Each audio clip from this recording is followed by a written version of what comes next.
11 মাসে চামড়া ও চামড়াজাত পণ্যে রপ্তানি আয় হয়েছে $105 কোটি। এদিকে বছর জুড়ে লবণের চাহিদা 47 লাখ মেট্রিক টন, অপরিশোধিত চাহিদার 26 লাখ মেট্রিক টনে উৎপাদন হয়েছে 22.5 লাখ মেট্রিক টন। এদিকে বিস্তেকের হিসাবে কোরবানিকৃত পশুর চামড়া সংরক্ষণের লবণ উদ্ধৃত 30,000 মেট্রিক টন। এসব নিয়ে থাকবে বিশ্লেষণ, সঙ্গে ঈদযাত্রা ও পশুর হাটের খবর। আলোচনা করব দেশের শেয়ার বাজারে বিনিয়োগ লেনদেন নিয়েও, থাকছে স্থানীয় বাজারের মশলার দর। এই সপ্তাহের ভাগশেষে আপনাদের সঙ্গে আছি আমি তাসওয়ান নাফি। 11 মাসে চামড়া ও চামড়াজাত পণ্যে রপ্তানি আয় হয়েছে $105 কোটি।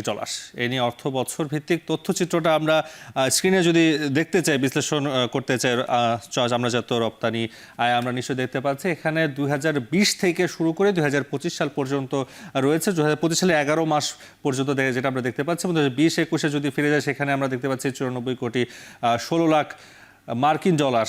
এইখানে 2020-21 অর্থ বছরে রপ্তানি আয় হয়েছিল চামড়া ও চামড়াজাত পণ্য, এবং পরের বছর 2021 থেকে 2022 সালে 124 কোটি 51 লাখ মার্কিন ডলার রপ্তানি আয় হয়েছিল চামড়াজাত পণ্য থেকে। এবং পরের বছরই 2022-23 অর্থ বছরে আমরা দেখতে পাচ্ছি সেটা বেড়ে গিয়ে হয়েছে 144 কোটি মার্কিন ডলারে। কিন্তু এর পরের বছরে আবারও কমে গিয়েছে রপ্তানি আয়, চামড়া ও চামড়াজাত পণ্য থেকে রপ্তানি আবারও কমে গিয়েছে 103 কোটি 91 লাখ মার্কিন ডলার, নেমে গিয়েছে 144 থেকে। আগের বছর 144 কোটি ছিল, পরের বছরই 103 কোটি 91 লাখে নেমে গিয়েছে। এবং পরের বছর আর খুব বেশি বাড়েনি, অর্থাৎ এখন যে চলতি বছর 2024 থেকে 2025-এর এখন পর্যন্ত দেখতে পাচ্ছি যে চামড়াজাত রপ্তানি আয় কিছুটা বেড়েছে, অর্থাৎ বছর শেষ হলে শেষ টাকাতে হয়তো বা আরও বাড়ার সম্ভাবনা থাকতে পারে। 105 কোটি 78 লাখ এখন পর্যন্ত দেখতে পাচ্ছি আমরা। এই সূত্রটি ইপিবি থেকে আমরা নিয়েছি, এবং এই যে চামড়াজাত পণ্যের অর্থ বছরে আমরা এই তথ্যচিত্র দেখতে পাচ্ছি 2020 থেকে 2021 সাল পর্যন্ত 25 সাল পর্যন্ত। আমরা শুরুতে বলছিলাম লবণের চাহিদা নিয়ে আমরা কথা বলবো। বছর জুড়ে লবণের চাহিদা 47 লাখ মেট্রিক টন এবং অপরিশোধিত চাহিদার 26 লাখ মেট্রিক টনে উৎপাদন হয়েছে 22.5 লাখ মেট্রিক টন। এই নিয়ে বিস্তেকের হিসাবে কোরবানিকৃত পশুর চামড়া সংরক্ষণে 22 লবণ উদ্ধৃত 30,000 মেট্রিক টন। এসব নিয়েও একটু তথ্যচিত্র আমরা দেখতে চাই। সেখানে যদি খেয়াল করি এখানে চাহিদা এবং উৎপাদন কেমন সেই বিষয় নিয়ে এখানে একটি তথ্যচিত্র দেখা যাচ্ছে। এবং অর্থ বছর 2019 থেকে এখানে অর্থ বছর 2025 সাল পর্যন্ত আপনারা দেখতে পাচ্ছেন। সেখানে প্রথম দিকে যদি যাই 2019 থেকে 2020, সেখানে চাহিদা ছিল 18,49,000 সেখানে মেট্রিক টন, 18,49,000 মেট্রিক টন চাহিদা ছিল। তবে সেখানে উৎপাদন হয়েছিল 15,07,000 মেট্রিক টন। অর্থাৎ চাহিদা সবসময় বেশি থাকে এবং সেই তুলনায় উৎপাদনটা অনেকটাই নিম্নমুখী। আমি দেখতে পাচ্ছি পরের বছরও 2020 থেকে 2021 22,56,000, এবং এই ধারায় যদি দেখতে পারি আমরা প্রতি বছরই আমরা দেখতে পারি 2023 থেকে 2024 আমরা নিশ্চয়ই দেখতে পাচ্ছেন 25,28,000 মেট্রিক টন এখানে চাহিদা ছিল, তবে উৎপাদন ছিল এরকম 24.38। আমরা আরেকটু যদি খেয়াল করি সেখানে 2024-2025 অর্থ বছর লবণের চাহিদা ছিল, ভোজ্য চাহিদা ছিল 8,85,000 মেট্রিক টন। সেখানে শিল্পতে চাহিদা ছিল 8,92,000 মেট্রিক টন, মৎস্যতে চাহিদা ছিল 0.39,000 মেট্রিক টন, এবং প্রাণী সম্পদে চাহিদা ছিল 3,05,000 মেট্রিক টন। এবং পরিশোধিত যে দেখা যাচ্ছে 21.67, অর্থাৎ 21,67,000 মেট্রিক টন, এবং অপরিশোধিততে ছিল 26,01,000 মেট্রিক টনের চাহিদা ছিল। আমরা সেখানে দেখে দিতে চাই পরের যে বিষয়টা যে রয়েছে, আমরা নিশ্চয়ই দেখতে পাচ্ছি কোরবানিকৃত পশুর চামড়া সংরক্ষণে লবণের চাহিদা মজুদ, সেই বিষয়টা নিশ্চয়ই মেট্রিক টন হিসেবে যদি আমরা দেখি লবণের চাহিদা ছিল 61,748 লাখ মেট্রিক টন এখানে মেট্রিক টন হিসেবে যদি দেখতে পাচ্ছি, এবং জেলা পর্যায়ে মজুদ ছিল 93,229 মেট্রিক টন, এবং ডিলার পাইকারিতে আমরা দেখতে পাচ্ছি যে চাহিদা এবং মজুদ 53,940 মেট্রিক টন, এবং চামড়া ব্যবসায়ীদের যে সংরক্ষণ লবণের চাহিদা মজুদ ছিল 34,448 মেট্রিক টন, এবং এতিমখানা মাদ্রাসা লীলা বোর্ডিং ছিল 4,842 মেট্রিক টন। এবার লবণের দর সম্পর্কে যদি আমরা জানাতে চাই যারা দর্শকদের, যে লবণের দর বিষয়ে বিভিন্ন পর্যায়ে লবণের দর, অপরিশোধিত লবণের মাঠ পর্যায়ে 7 টাকা, মিল পর্যায়ে 10 টাকা 75 পয়সা, এবং যদি পরিশোধিত দরটা দেখতে চাই লবণের, সেখানে মিল পর্যায়ে 11 টাকা 30 পয়সা, পাইকারিতে 14 টাকা এবং খুচরা বিক্রি হয় 15 টাকা করে। এবং আয়োডিনযুক্ত 1 নম্বর যে লবণটা সেটা মাঠ পর্যায়ে 15 টাকা, মিল পর্যায়ে 18 টাকা, পাইকারিতে 20 টাকা এবং খুচরা বিক্রি হয় 22 টাকা। আয়োডিনযুক্ত 2 এবং আয়োডিনযুক্ত দুটি ধরনের লবণ দেখতে পাচ্ছি, একটি 20 টাকা মাঠ পর্যায়ে, মিল পর্যায়ে 22 টাকা, পাইকারিতে 25 টাকা এবং খুচরাতে 26 টাকা। আয়োডিনযুক্ত 2-তে মাঠ পর্যায়ে 32 টাকা, মিল পর্যায়ে 37 টাকা, পাইকারিতে 42 টাকা এবং খুচরাতে 42 টাকা।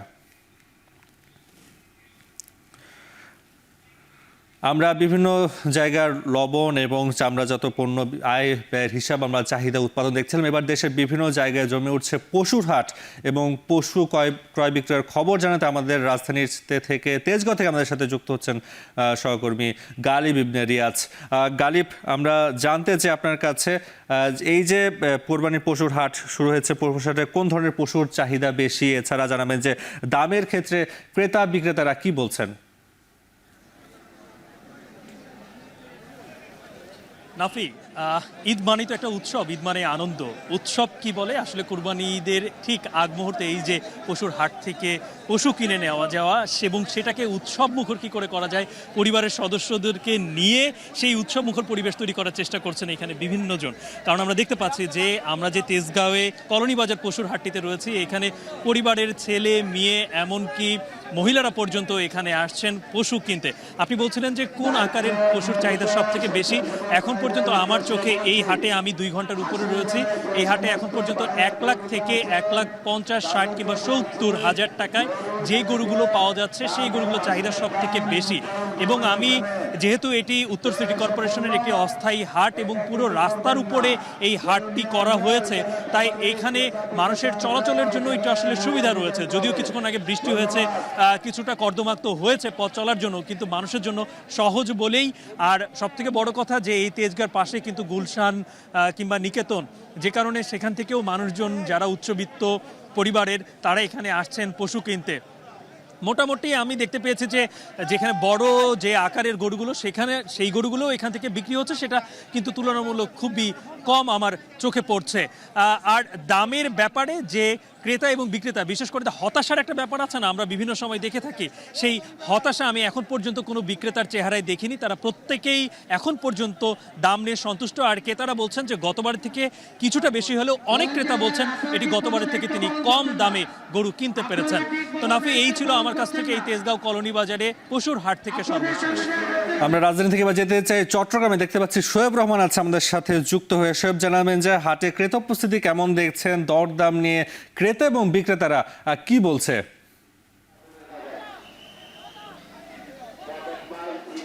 নাফি, চট্টগ্রামে আজ দারুণ আবহাওয়া, সকাল থেকে বৃষ্টিপাত নেই এবং সেই কারণে আজকে কিন্তু অন্যান্য দিনের তুলনায় বেচা বিক্রি একেবারে ভিন্ন আমেজ পেয়েছে। বিশেষ করে দুপুরের পর থেকে কিন্তু বেচা বিক্রি জমে উঠতে শুরু করেছে। কিন্তু হাটগুলোর চিত্র যদি বলি, এখন পর্যন্ত যেই পরিমাণ পশু রয়েছে ক্রেতার সংখ্যা কিন্তু তার চেয়ে কিছুটা কম।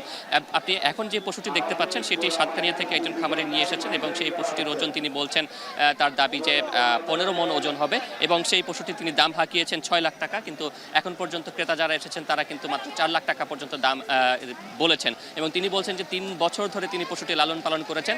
4 লাখ টাকায় যদি তিনি বিক্রি করেন সেক্ষেত্রে কিন্তু তার আসলে লাভ তো হবেই না, বরং আরও লোকসান হবে, তাই তিনি আরও কিছুটা বাড়তি দাম কিন্তু চাইছেন।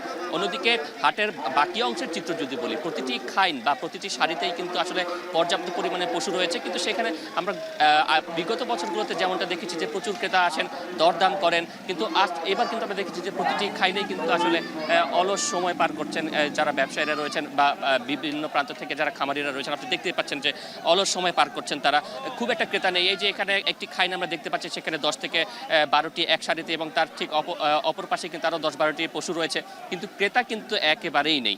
তো সেই জায়গা থেকে আমরা দেখেছি যে দামের ক্ষেত্রেও কিছুটা ব্যাপারীরা আজকে দাম ছাড়তে শুরু করেছেন, অর্থাৎ গেল কয়েকদিন যেভাবে তারা দাম ধরে রেখেছিলেন এবং যেভাবে বাড়তি দাম চাচ্ছিলেন, আজকে কিন্তু সেই তুলনায় দাম কিছুটা তারা ছাড়তে শুরু করেছেন এবং যেই সকল পশুগুলো বিক্রি হয়েছে দেখতে পেয়েছি যে 1 থেকে 1.5 লাখ টাকা দামের যে পশুগুলো রয়েছে সেগুলোই কিন্তু সবচেয়ে বেশি বিক্রি হচ্ছে। কিন্তু এর ওপরে যে দামের পশুগুলো রয়েছে সেগুলোর বেচা বিক্রি কিন্তু কিছুটা কম, অর্থাৎ যারা বড় গরু এনেছেন তারা কিন্তু দিন শেষে আসলে কতটা লাভ করতে পারবেন নাকি লোকসানে পড়বেন সেটি কিন্তু এখন শঙ্কা তাদের ভর করছে। নাফি, সহকর্মী শোয়েব রহমান জানাচ্ছিলেন চট্টগ্রাম থেকে যে সেখানকার গরুর বা কুরবানির হাটে গরুর চাহিদা কেমন। তবে তিনি যেটা বলছিলেন যে চাহিদার তুলনায় সেখানে গরু বেশ বেশি রয়েছে, তবে ক্রেতার সংখ্যা অনেকটাই কম তিনি জানাচ্ছিলেন। ভাগশেষের এই পর্যায়ে নিচ্ছে ছোট্ট একটা বিরতি, ফিরছে কিছুক্ষণ পর।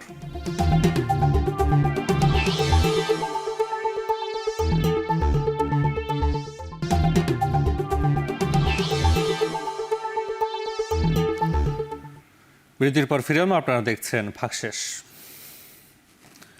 ঈদের লম্বা ছুটিতে সড়ক মহাসড়কে ঘরমুখো মানুষের ঢল নেমেছে। এতে সড়ক মহাসড়কগুলোতে সৃষ্টি হয়েছে যানজট। ঈদযাত্রার খবর জানাতে রাজধানীর মহাখালী থেকে যুক্ত হচ্ছেন সহকর্মী নাইম আবির এবং ঢাকা চট্টগ্রাম মহাসড়কের ফেনী অংশ থেকে যুক্ত হচ্ছেন আরেক সহকর্মী সোলাইমান টালি। প্রথমে যাচ্ছি আবিরের কাছে। আবির, জানাবেন যে বাস টার্মিনালে ভিড় কেমন দেখছেন, এছাড়া ভাড়া নিয়ে কোনো অভিযোগ আছে কিনা যাত্রীদের? নাফি, সময় বাড়বার সাথে সাথে মহাখালী বাস টার্মিনালে যাত্রীদের ভিড়ও বাড়ছে। আমরা যখন এসেছি তখন এই মুহূর্তে যেরকম ভিড় ছিল তার থেকে খানিকটা কম ছিল, এখন আরও বেশি বেড়েছে।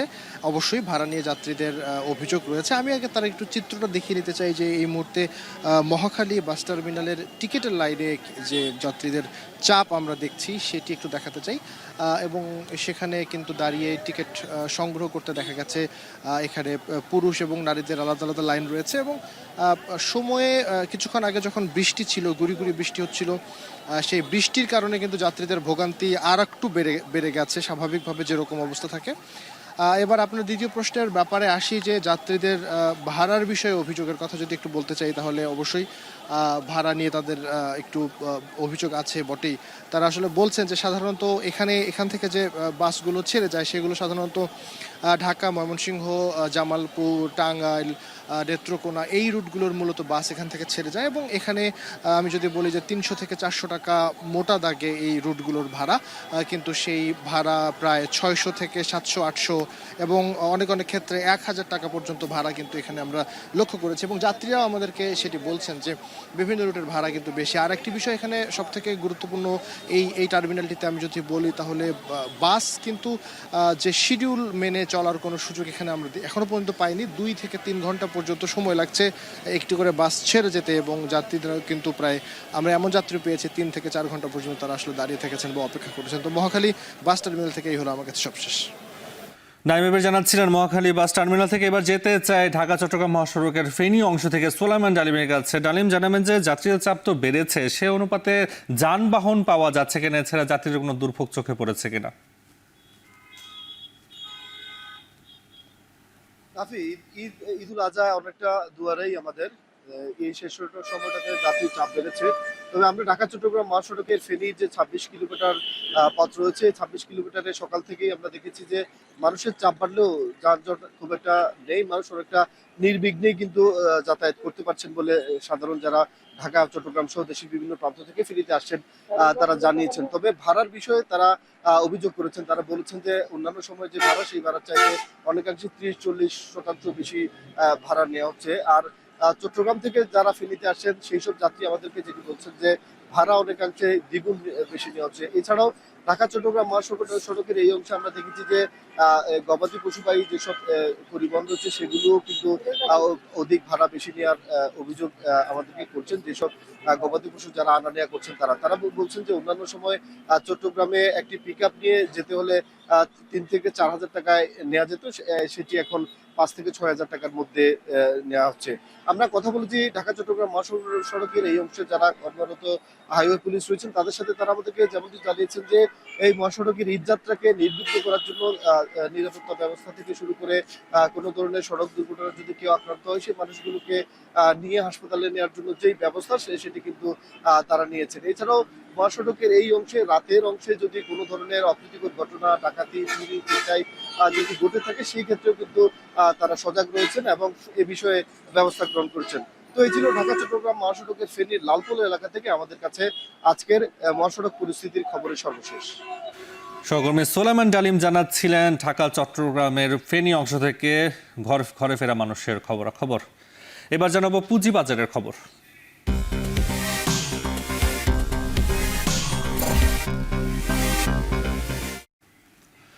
চলতি সপ্তাহে ৪ কার্যদিবসে লেনদেন হয়েছে ৩০০ কোটি টাকার নিচে। ৪ দিনের সূচকের পতন হয়েছে একদিন। সপ্তাহ শেষে ডিএসসির প্রধান সূচক বেড়েছে ৭১ পয়েন্ট, মূলধন বেড়েছে ৩৫০০ কোটি টাকার বেশি।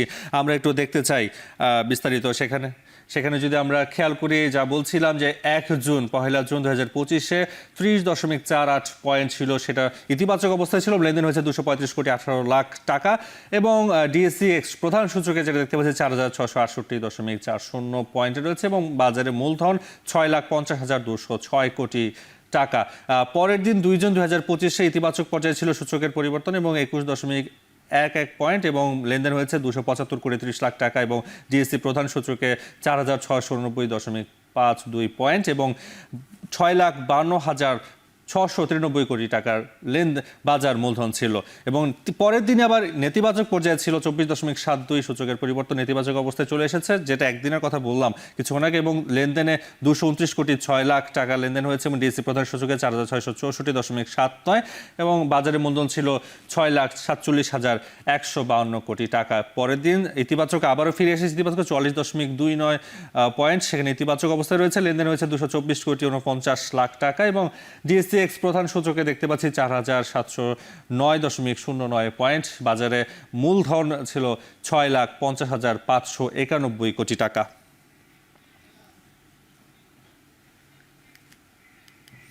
বাক্সের এই পর্যায়ে নিচ্ছে আরও একটা বিরতি, ফিরছি কিছুক্ষণ পর।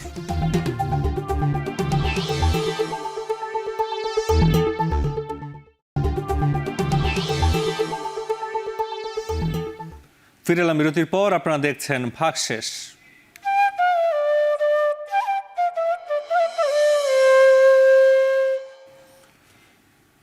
ঈদে বেড়েছে মশলার চাহিদা, সরবরাহ ঠিক থাকায় সহনীয় পর্যায়ে সকল মশলার দাম স্থানীয় পর্যায়ে। মশলার দরদাম জানতে সৈয়দপুর বাজার থেকে সরাসরি যুক্ত হচ্ছেন আমিরুল বাপ্পি। বাপ্পি, ঈদকে সামনে রেখে কোন কোন মশলার চাহিদা বেড়েছে জানাবেন, আর জানতে চাই কেমন দামে বিক্রি হচ্ছে মশলা?